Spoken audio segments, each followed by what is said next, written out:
Welcome to Facts for Real Videos. What does this Nigerian railway line do?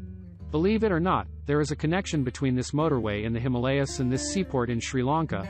They are all a part of China's new Silk Road, a massive undertaking. This gigantic mega-project costs 4 trillion, affects 69% of the world's population, and consists of 2,600 distinct initiatives in over 100 nations. Possibly the largest and most expensive megaproject in the annals of humankind. China asserts that it will increase international trade. But as we'll see on September 17, 2013, China might be planning something very else. The Chinese president was in Astana, Kazakhstan, during what at first glance seemed to be a routine visit from the Chinese president. President Xi Jinping launched the largest megaproject of the century, which is now known as One Belt, One Road, during his speech in the capital of Kazakhstan. In order to trade silk with the rest of the world, ancient Chinese traders would travel along a route known as the Silk Road, passing through this area. It was a comprehensive system of roadways between Europe and Asia. For centuries, the beginning of the historic Silk Road was in Xi'an, China, and its conclusion was in Rotterdam, the Netherlands. It was the world's longest commercial route. But over time, maritime transport took its place. Now, President Xi Jinping wants to revive the Silk Road, and he sees China playing a significant role in that new Silk Road. Everyone knew that China planned to overtake the United States as the world's largest economy, so this announcement sent shockwaves throughout the whole globe. But now they were serious, and a month later Xi Jinping even increased the stakes by traveling to Jakarta, Indonesia, on October 4, 2013.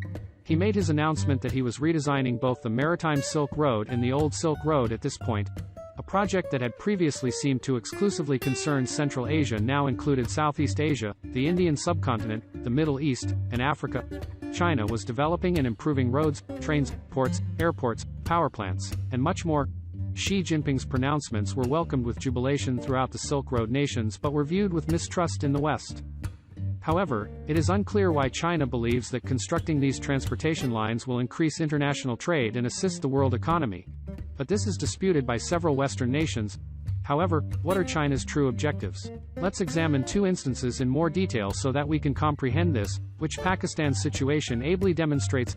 Danger associated with allowing Chinese investment, considering that Pakistan still has a 150-year-old rail network that needs to be upgraded. Many of the railroads in the country are in poor condition and present a serious risk to travelers. As a result, the One Belt, One Road initiative is incredibly beneficial to Pakistan. China and the Arabian Sea are separated by the nation. Therefore, it is in China's interest to invest in Pakistan and establish a new trade route. As a result, when Xi Jinping visited Pakistan in 2015, he announced a $46 billion initial investment in an effort to link the southern seaside region of Gwadar in Pakistan with Xinjiang in West China.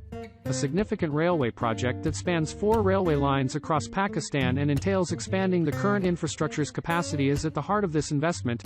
But there is danger involved with every investment, and this railroad project is currently having a lot of issues.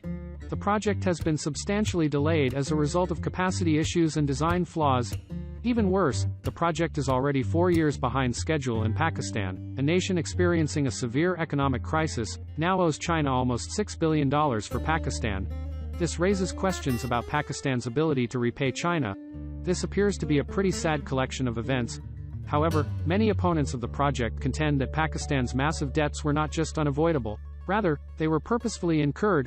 They argue that since China had previously invested in Sri Lanka's second-largest port, Hambantota, as part of One Belt, One Road, it was clear that China wanted to do the same with Pakistan to increase its influence in that nation. However, the port was losing money by 2016, and the Sri Lankan government opted to privatize it and transfer a 100-year ownership to a firm owned by the Chinese government while still having to repay $1.5 billion in loans to China. Since China now effectively owns it, the United States Department of Defense is concerned that China may even establish a naval station there. For this reason, many detractors have dubbed the One Belt, One Road initiative debt trap diplomacy, in which they use debt to gain influence over other nations. Pakistan and Sri Lanka serve as a warning to other participating nations. However, why do these nations choose to borrow money from China rather than from Western nations?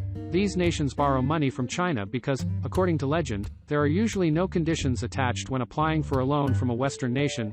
They will lend the money provided that the nation agrees to implement social or democratic reforms. In the meantime, China offers judgment-free loans, but the actual power that China acquires is not in ports, railroads, or highways, but rather on the United Nations voting floor. China can influence nations and earn friends by investing in large-scale projects. Through these significant financial commitments, states that would not typically support them in the UN may instead turn into their closest allies. In the UNGA, each nation is only allowed one vote, regardless of its size. China needs other nations to stand with them and expects they will vote in their favor in this situation because the USA and Vatican City both have one vote. When China's draconian national security law was up for a vote before the UN Human Rights Council in Geneva in 2020, it was discovered that 25 African countries had backed China in this case. Later that year, Western countries signed a statement denouncing China's human rights abuses.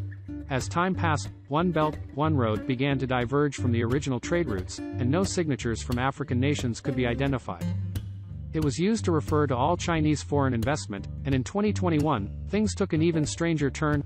A new Silk Road was proposed by President Xi. The Silk Road of the North new shipping lanes are opening up on this continent as a result of the melting ice caps, and there is a wealth of untapped oil and gas. 9 years after that historic announcement in Kazakhstan, China has finally encountered some competition when the G7 announced the Partnership for Global Infrastructure, which is a $600 billion investment into development projects in poorer countries. This is another enormous and highly interesting project on its own, so let us know if you'd like us to cover this for another video. The Second Cold War has frequently been used to describe the tensions between China and the US in the 21st century. The sad irony is that the Silk Road's original goal to bring the East and West closer together may have made them drift even further apart. What do you think of One Belt, One Road? Let us know in the comments below. If you want to see more about similar projects, you can watch our video about the biggest megaprojects in the world. Thanks for watching.